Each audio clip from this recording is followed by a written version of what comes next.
दोस्तों स्वागत करता हूं आपका एडू आवर के ऑनलाइन प्लेटफॉर्म पर। दोस्तों आज हम बहुत ही इम्पोर्टेंट क्वेश्चन पर चर्चा करने वाले हैं। हमारा आरबीएसई जो माध्यमिक शिक्षा बोर्ड की जो क्लास 10 की जो बुक है उसमें जो पहला लेसन है उस पर हम चर्चा करने वाले हैं, उन क्वेश्चंस पर हम चर्चा करने वाले हैं। और दोस्तों मैं आपको यहाँ पे ये बता दूं कि आपको प्रत्येक क्वेश्चन के लिए 20 सेकंड का टाइम मिलेगा और उसके अंतर्गत आपको अपने आंसर करने होंगे। ठीक है, तो बस बिना देरी किए हम लेते हैं हमारा आज का पहला क्वेश्चन। पहला क्वेश्चन है कि महाजनपद का उल्लेख मिलता है।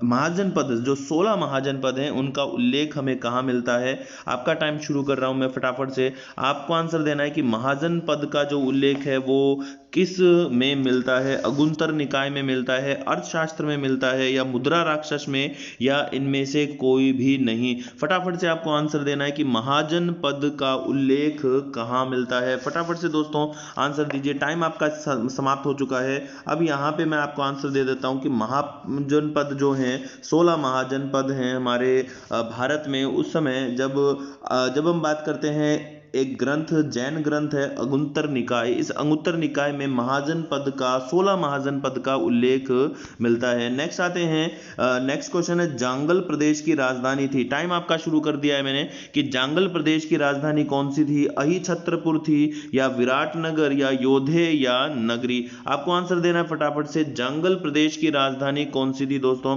अहिछत्रपुर था, विराटनगर था, या योधे था। जांगल प्रदेश की राजधानी कौन थी। फटाफट से आपको आंसर देना है कि जांगल प्रदेश की राजधानी। आपका टाइम समाप्त हो चुका है। दोस्तों मैं बताऊं, जांगल प्रदेश ये बोला जाता है बीकानेर के आसपास वाला जो जोन है हमारा, बीकानेर, उस बीकानेर के आसपास वाला जो क्षेत्र है इसको हम जांगल प्रदेश कहते हैं। और जांगल प्रदेश की जो राजधानी थी वो कौन सी थी। अहिछत्रपुर थी। ठीक है, ये ध्यान रखना है, अहिछत्रपुर थी जंगल प्रदेश की राजधानी। ठीक है, नेक्स्ट क्वेश्चन लेते हैं हम फटाफट से। शूरसेन महाजनपद के अंतर्गत राजस्थान का कौन सा जिला सम्मिलित है। बहुत बढ़िया क्वेश्चन है दोस्तों, बहुत ही शानदार क्वेश्चन है यहाँ पे कि शूरसेन महाजनपद जो हुआ करता है, शूरसेन महाजनपद काल में, उसमें राजस्थान के अंतर्गत कौन आता था। धौलपुर, भरतपुर, करौली, या सभी। आपका टाइम शुरू होता है। अब आपको फटाफट से आंसर देना है कि शूरसेन महाजनपद के काल में हमारे राजस्थान में कौन सा जिला सम्मिलित हुआ करता था। धौलपुर, भरतपुर, या करौली। तो दोस्तों यहाँ पे जो हमारा टाइम है वो समाप्त हो रहा है। फटाफट से आपको आंसर देना है कि शूरसेन महाजनपद काल के अंतर्गत कौन आया करता था। धौलपुर, भरतपुर, करौली। टाइम हमारा समाप्त हो चुका है। तो दोस्तों मैं आपको बताऊं कि जो शूरसेन जनपद था उसमें हमारे राजस्थान के ये तीनों ही जिले सम्मिलित होते थे, जिनमें धौलपुर, भरतपुर और करौली हैं। अतः हमारा आंसर क्या उपयुक्त सभी आंसर हो जाएगा। ठीक है, आगे बढ़ते हैं नेक्स्ट क्वेश्चन पे फटाफट से लेते हैं। मेवाड़ क्षेत्र में विस्तृत शिवी जनजाति ने अपनी राजधानी किसको बनाया था। टाइम मैं शुरू कर दिए जा रहा हूं। यहाँ पे हमारे पास आपको बताना है फटाफट से कि जो क्वेश्चन है आघाटपुर, नगरी, मैथोरा और निर्वाण, इनमें से वो कौन सा है जो मेवाड़ क्षेत्र की राजधानी कहलाता था। यानी कि जो मेवाड़ क्षेत्र में जो शिवी जनपद था हमारा, उस शिवी जनपद की जो राजधानी है वो कौन कहलाता था। आघाटपुर, नगरी, मैथोरा और निर्वाण। टाइम आपका समाप्त हो चुका है। अब यदि दोस्तों मैं बताऊं कि मेवाड़ क्षेत्र में जो शिवी जनपद था उसकी राजधानी थी नगरी, और मेवाड़ क्षेत्र में विशेषकर जो उदयपुर प्रदेश था वहां पे इन जनजाति का आधिपत्य हुआ करता था।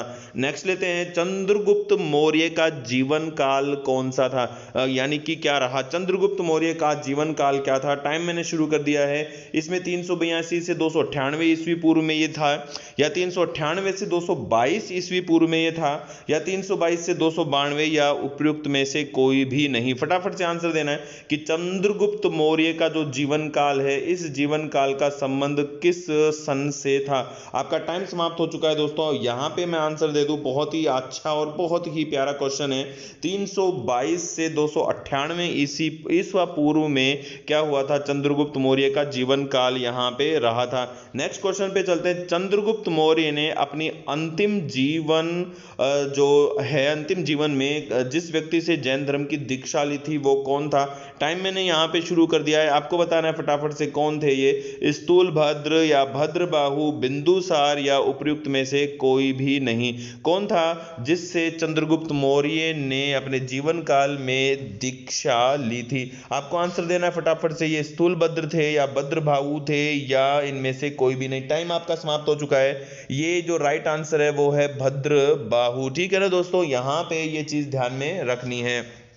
ओके दोस्तों, आगे बढ़ते हैं नेक्स्ट क्वेश्चन की ओर। नेक्स्ट जो क्वेश्चन है हमारा वो है, चंद्रगुप्त मौर्य ने वृद्धावस्था में जैन साधु भद्रबाहु के साथ दीक्षा, जो जैन धर्म की दीक्षा ली थी, वो कहां से ली थी? टाइम आपका शुरू कर दिया है मैंने। आपको ये बताना कि कहां पर है से ये शिक्षा ली थी, सांची में, गया में, या श्रवण बेलगोला या श्रावस्ती में? फटाफट से आपको आंसर देना है कि ये जो दीक्षा ली थी चंद्रगुप्त मौर्य ने वो कहां पर ली थी, कहां पे ये दीक्षा ली थी? आपको फटाफट से आंसर देना है। आपका टाइम समाप्त हो रहा है, फटाफट से आंसर दे दीजिए। टाइम अप हो चुका है दोस्तों। अब यहां बात करें कि किस कहां पे इन्होंने शिक्षा ली थी, तो सांची, गया, श्रवण बेलगोला। तो राइट आंसर होता है श्रवण बेलगोला और ये पड़ता है कर्नाटक में। ठीक है, नेक्स्ट क्वेश्चन पर आ जाते हैं। बिंदुसार को सिंह सेन कहां कहा गया है? आपका टाइम मैंने शुरू कर दिया है। आपको आंसर देना है कि बिंदुसार को सिंह सेन कहां कहा जाता है। फटाफट से आंसर दीजिए। यूनान में, जैन ग्रंथों में, या वायु पुराण, या इनमें से कोई भी नहीं? फटाफट से आंसर दीजिए। आपका टाइम आप समाप्त होने जा रहा है। फटाफट से आंसर दो कि बिंदुसार को सिंह सेन कहां कहा जाता है।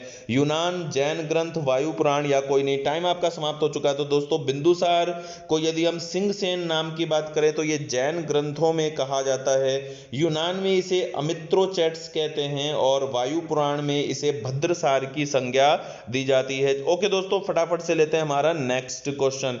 वह मौर्य शासन किसके शासन काल में तक्षशिला में 2 बार विद्रोह हुए थे? क्वेश्चन ऐसा था कि वह मौर्य शासक जिसके शासन काल में तक्षशिला में 2 बार विद्रोह हुए थे। टाइम मैं आपका शुरू कर रहा हूं यहां पे। इनमें से एक है चंद्रगुप्त मौर्य, एक है अशोक, एक है बिंदुसार, या किसी भी काल में यहां पे मौर्य शासन में विद्रोह नहीं हुआ था तक्षशिला में? फटाफट से आंसर देना है। टाइम आपके पास सीमित है। चंद्रगुप्त मौर्य है, अशोक है, या बिंदुसार है? फटाफट से आंसर दो दोस्तों। यहां पे टाइम आपका समाप्त हो चुका है। तो मैं आपका आंसर दे देता हूं कि ये बिंदुसार था जिसके काल में तक्षशिला में 2 बार विद्रोह हुए थे और विद्रोह का दमन करने के लिए बिंदुसार ने एक बार तो अशोक को भेजा था और एक बार सुसीम को भेजा था। ठीक है, ये ध्यान रखेंगे। ओके दोस्तों, लेते हैं हमारा फटाफट से नेक्स्ट क्वेश्चन। बहुत ही प्यारे क्वेश्चन आपके लिए मैं यहां लेकर आया हूं। अशोक के राज्य अभिषेक के कितने वर्ष के पश्चात कलिंग युद्ध हुआ था? यहां पे आपको आंसर देना है फटाफट से। अशोक का राज्याभिषेक हुआ और उसके कितने वर्ष के बाद कलिंग युद्ध हो गया था? फटाफट से आंसर देना है। 8 वर्ष, 9 वर्ष, 7 वर्ष, 6 वर्ष? टाइम मैंने यहां पे शुरू कर दिया है। फटाफट से आपको आंसर देना है कि अशोक के शासन काल के कितने वर्ष के पश्चात कलिंग युद्ध हो गया था? फटाफट से आंसर दीजिए। बहुत ही प्यारा क्वेश्चन है। माध्यमिक शिक्षा बोर्ड की 10th क्लास से ये सारे क्वेश्चन मैंने उठाए हैं और आपके एग्जाम में आने के लिए ही ये क्वेश्चन बने हैं। टाइम आपका समाप्त हो चुका है। तो मैं आपको बताऊं कि अशोक का राज्याभिषेक जब हो गया था तो उसके 8 वर्ष के पश्चात कलिंग विद्रोह 261 ईसा पूर्व में कलिंग का युद्ध हो गया था। ठीक है, ध्यान रखना है आपको। नेक्स्ट क्वेश्चन पर आते हैं हम। सुदामा, चापार, विश्व झोपड़ी और कर्ण, ये सब क्या है? आपका टाइम मैंने शुरू कर दिया है। आपको फटाफट से आंसर देना है कि सुदामा, चापार, विश्व झोपड़ी और कर्ण ये क्या है?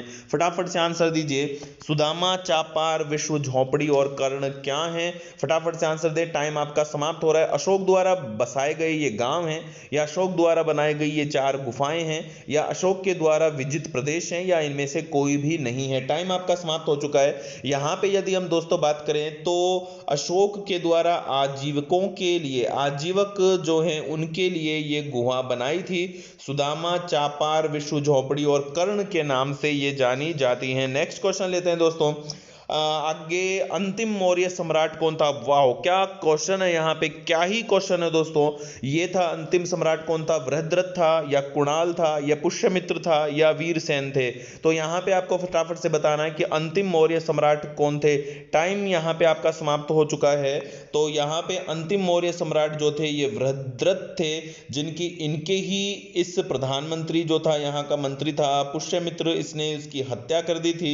और पुष्यमित्र ने हत्या करने के बाद एक नए वंश की नींव रखी, नए वंश शासन की नींव रखी, जिसको शुंग वंश कहा जाता है। ठीक है, ध्यान रखेंगे यहाँ पे।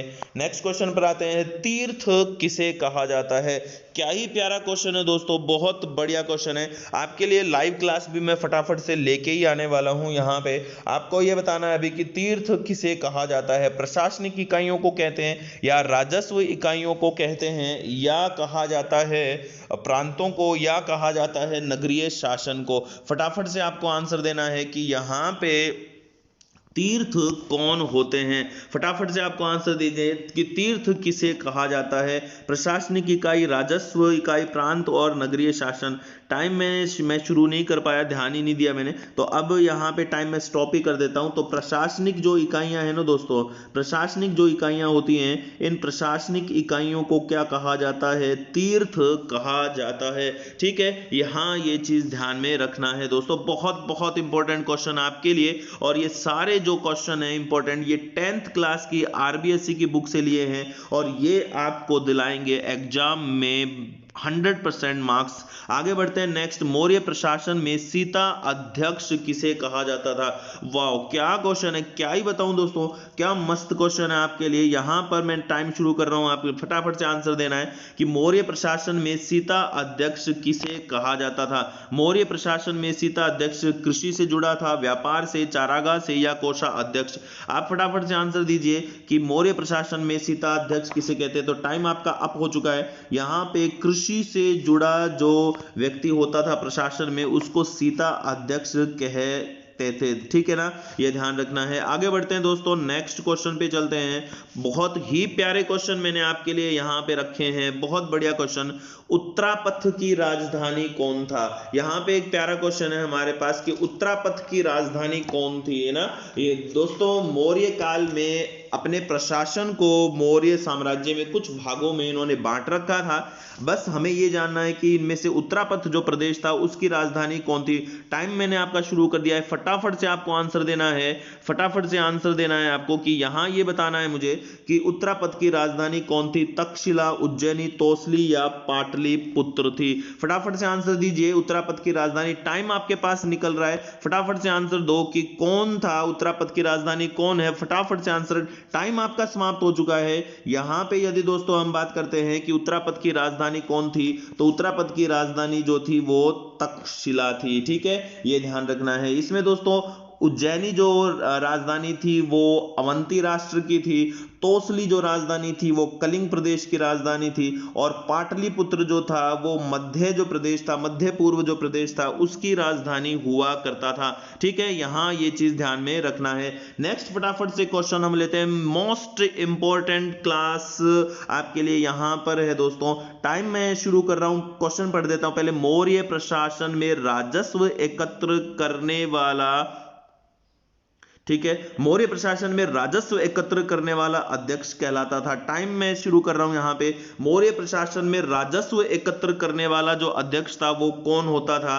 सीता अध्यक्ष, या सन्निधाता, या समाहर्ता, या कुमार। आपको ये बताना है कि राजस्व एकत्र करने वाले जो व्यक्ति थे, जो अध्यक्ष थे, वो कौन होते थे। टाइम आपका समाप्त हो रहा है, टाइम समाप्त हो चुका है। Time up, time up, time up. Time up होते ही आपको रुक जाना होता है। यहां पे यदि हम बात करें दोस्तों कि मौर्य प्रशासन में राजस्व एकत्र करने वाले व्यक्ति कौन थे, तो समाहर्ता।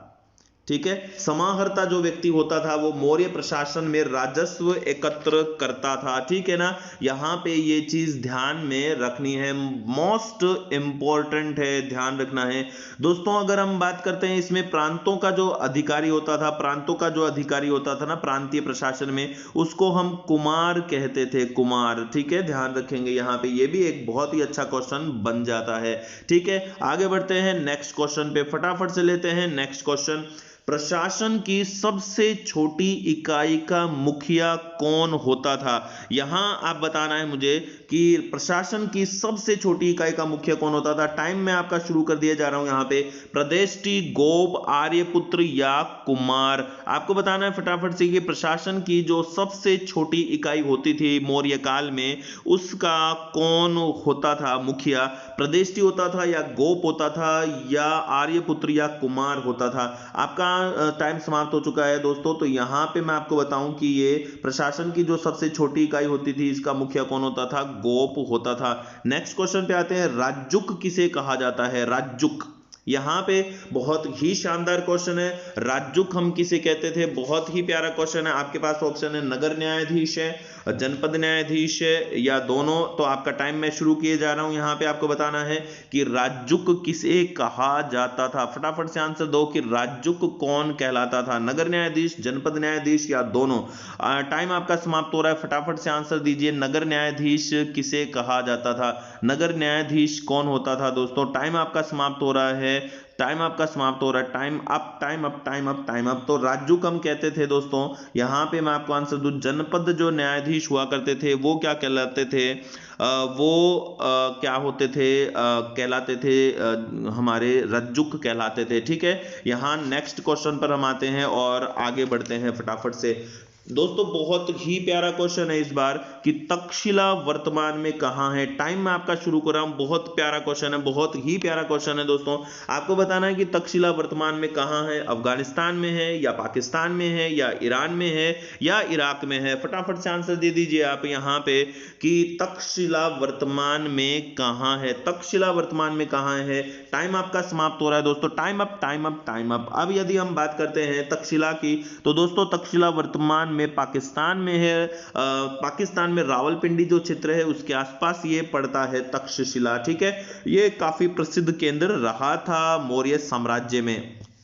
आगे बढ़ते हैं। आगे क्वेश्चन हमारा, अशोक ने मनुष्य की नैतिक उन्नति हेतु जिन आदर्शों का प्रतिपादन किया था उन्हें क्या कहा जाता है? धर्म, धम्म, निर्माण या आदर्श? ठीक है, आपका टाइम मैंने शुरू कर दिया है। फटाफट से आपको बताना है, अशोक ने मनुष्य की नैतिक उन्नति के लिए जिन आदर्शों का प्रतिपादन किया था उन्हें क्या कहा जाता था? धर्म, धम्म, निर्माण या आदर्श? ठीक है, यहां पे आप टाइम समाप्त हो रहा है, फटाफट आंसर दे दीजिए, फटाफट से आंसर दो। यहां पे क्या होता है, ये टाइम समाप्त हो रहा है आपका। Time up, time up, time up, time up. यहां पे यदि दोस्तों हम बात करते हैं कि अशोक ने मनुष्य की जो नैतिक उन्नति है उसके लिए जो निर्माण किया था आदर्शों का, उसे कहा जाता था धम्म। ये अशोक का धम्म होता था। ठीक है, ये ध्यान में रखना है आपको। नेक्स्ट दोस्तों हम आगे बढ़ते हैं। बहुत ही प्यारा क्वेश्चन है, बहुत ही प्यारा क्वेश्चन, क्या ही बताऊं दोस्तों। फटाफट से वीडियोस को लाइक कर दीजिए इस क्वेश्चन के नाम पर। यहां पे क्वेश्चन है, सांची का स्तूप कहां है? ये किससे संबंधित है?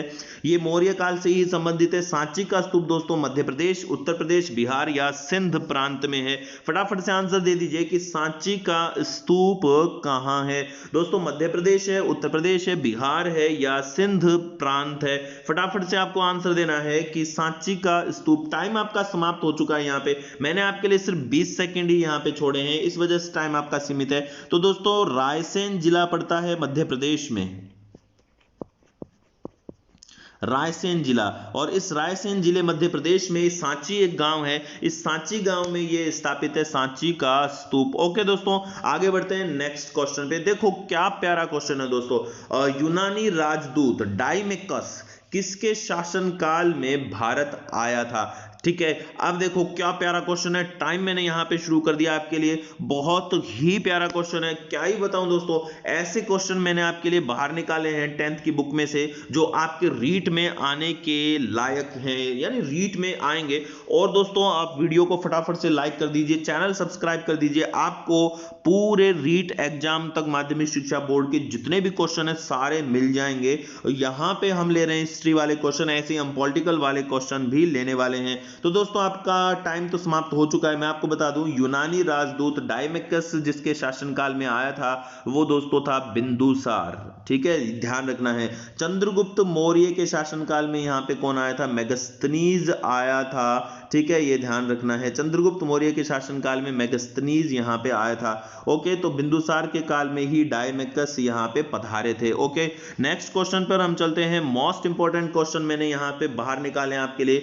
यूनानी लेखक ने किस मौर्य शासक को अमित्र घाट की संज्ञा दी है? फटाफट से आंसर देना है आपको। अमित्र घाट की संज्ञा किसे दी है? चंद्रगुप्त मौर्य, बिंदुसार, अशोक और पुष्यमित्र। यहां पे मैंने टाइम आपका शुरू कर दिया है। फटाफट से आपको आंसर देना है, जल्दी से आंसर देना है कि यूनानी जो लेखक है वो किस मौर्य शासक को अमित्र घाट या अमित्रोचेट्स की संज्ञा देते हैं। अमित्रोचेट्स की संज्ञा देते हैं, किसे कहा है ऐसा? तो फटाफट से टाइम आपका समाप्त हो रहा है, फटाफट से आप आंसर कर दीजिए। टाइम आपका समाप्त हो चुका है, स्टॉप हो जाइए यहां पे। यदि हम बात करें दोस्तों यूनानी लेखक की यदि हम बात करें तो यूनानी लेखक जो हैं अमित्र घाट किसे कहते हैं? बिंदुसार को ही कहते हैं। बिंदुसार को ही दोस्तों ये अमित्रोचेट्स भी कहते हैं। ठीक है, यहां पे आपका क्वेश्चन ये समाप्त होता है। नेक्स्ट क्वेश्चन हम लेते हैं, बहुत ही प्यारा क्वेश्चन है दोस्तों। अशोक के समय पाटलिपुत्र में कौन सी बौद्ध संगति का आयोजन हुआ था? बहुत ही प्यारा क्वेश्चन है दोस्तों, बहुत ही प्यारा क्वेश्चन है। यहां पे यदि हम बात करते हैं कि हमारे भारत में यानी अशोक के शासनकाल में बौद्ध संगति जो आयोजित हुई थी वो कौन सी हुई थी?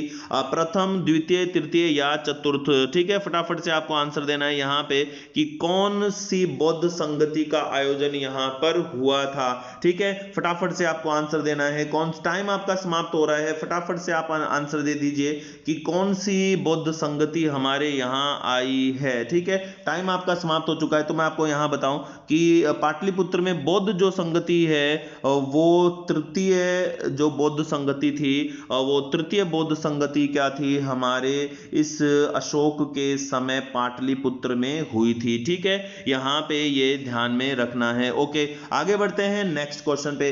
अर्थशास्त्र मूलतः किस विषय से संबंधित है? ठीक है, यहां पे फटाफट से आपको आंसर देना है। टाइम मैंने शुरू कर दिया है। बहुत ही प्यारा है क्वेश्चन ये। अर्थशास्त्र मूलतः किस विषय से संबंधित है?